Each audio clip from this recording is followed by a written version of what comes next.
Hey, good afternoon, YouTube. Welcome to Zone Aquariums. So, putting together this 180-gallon tank behind me, we are pretty close to being ready to buy fish. Actually, I'm hoping to buy some fish this weekend. Primarily bristlenose plecostomus. One, maybe two. Hopefully a green dragon to be explicit, but I also want to have some dwarf cichlids in the bottom. So I'll ask at the store what they think about how many plecostomus I can put in here. The bristlenose, they're only about 6 inches long, so the thought is one, maybe two get to come in here, and I still have enough room for 3 dwarf cichlids, maybe even a breeding pair out of it. Anyways, I'm not putting any fish directly into the tank. Every fish is going to go through a quarantine process before they get into the tank. So I thought I would show you guys my quarantine set up for new fish. But before we do that, I'm going to show you my old quarantine setup for new fish. And I quickly talk about why it is you don't set up a permanent quarantine tank. This is my current quarantine tank. It's a 10-gallon tank. Up until now, the only things I've had to quarantine are neon tetras, corydoras, autocinclus catfish, things like that, pretty small. Eventually, I would like to get a large number of Bozeman or Bozeman rainbow fish, and I wanted something a little larger. Not only that, the problem with having a permanently set up quarantine tank is eventually you want to put something else in there, and since I sit right next to this tank for a good part of the day, I thought I would turn it into a shell dweller tank eventually, but that means I need a better solution for my quarantine tank. Alright, we'll see how well this works out. So, as I mentioned before, I have this container, and I actually originally bought it. I used it to wash and dry all my dirt for my mineralized topsoil.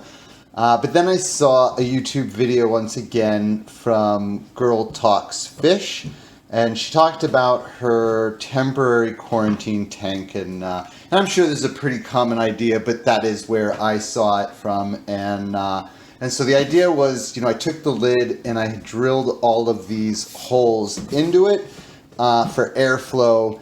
But then I decided that there is a very, very good chance that I am also going to want to use this for a breeding project at some point in time. So I decided to cut these 2 big squares out so that I could lay a light across the top and really get some light into there. Obviously nothing to do with planted aquarium or anything like that. But let's go ahead and pop the lid off and see what is inside the box. So the first thing we have that the plug is coming out of the tank and is attached to is just an aquarium heater, a fully submersible one. There's a good chance in the summer months I won't need to use it, but if for whatever reason I need to get the tank warm for meds, etc., this will be a dedicated heater for the quarantine tank. I have yet to actually use this quarantine tank, so everything in here is basically brand new. I ordered a Tetra air pump or whatever. This, I believe, was the smallest UL listed one that they had on Amazon. Maybe I paid $12 for it. Nothing special by any means.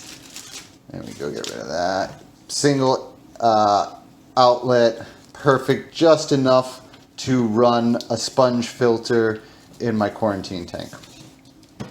Speaking of the sponge filter, again, So here we go, Aquaneat. I ordered this off of Amazon, $6 give or take.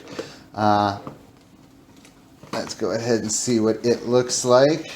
Now, I am going to tell you guys, if you don't know anything about instant cycle for a quarantine tank, because this is going to be a temporary setup, I'm going to tear it down and set it up when I need it. The trick is to always have an extra sponge filter in another aquarium you have. Whatever, let's just rip it open. In another aquarium that you have, so that it always has some beneficial bacteria growing on it. So because this is brand new, I haven't bought any fish yet. What I'm actually going to do, and that was it. So pretty short pickup tube, pretty decent little weighted, I mean nothing super special, right? I'm going to go ahead and actually put this into the snail tank, and I'm going to use the sponge filter from the snail tank for the quarantine tank when I do buy the fish, and that way I get my instant cycle. And I'm actually going to do that as soon as I'm done making the video.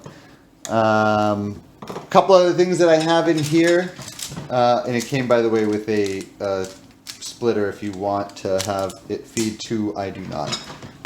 This light came off of a kit that was for a 29-gallon aquarium. It's about the size, as you can see, of this tote. So I'm just going to rest it across the top when I need to use some lights, and then plug it in. No timer or anything special, just when I feel like having lights I can turn the lights on. Again, sometimes you need to have some temperature control when you're talking about these meds. I'm not a big fan of trusting that the heater is always working. Even on the big aquarium, I have a temperature controller. So I just have a really cheap electronic thermometer, just so we can double check, make sure we know what the temperature is. A couple other things that are in here. So I have a wood shop in the garage. So I always have a couple of these things laying around. I don't know if this is going to sink. This cone might be made the same way PVC pipe is made. So it's kind of like pressed or something, and because of that, it gets air bubbles trapped in it. This might float. We'll find out when we fill the tank. But PVC fittings are made differently than the pipe themselves. Even when you feel them, they're much more substantial and heavy, and there is no air pockets in them. So this here is a big one. It's a 4-inch PVC coupling. This is probably 2.5 inch down to like 1.25 inches or something like that. So hopefully the two of them will sink, just to give the fish something to make them feel a little bit more safe and secure. One of the other cool little things I'm going to show you on the side here.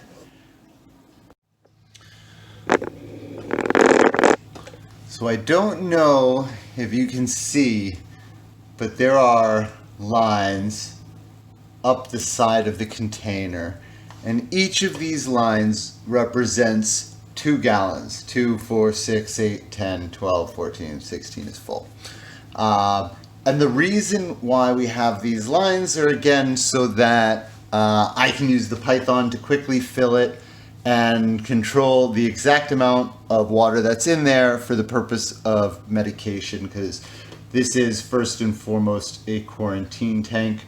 That I thought was the coolest tip that I took from Girl Talks Fish, the Girl Talks Fish video. And I wanted to make sure I shared it with you guys and passed it along. So hopefully in the next few days, another week, I'll be able to start showing and talking about the fish we're buying. So it's definitely going to be Bozemanai or Bosemani rainbow fish. They will occupy the upper 2/3 of this tank. We moved the planters around a little so that there's some more space and some stuff to break up line of sight. And the goal is to have hopefully 2 bristlenose plecostomus roaming the bottom, and 3 dwarf cichlids or some kind of ram. Hopefully even get a little breeding action. That would be kind of cool if that happens. So we'll see what happens, and thank you guys for joining us.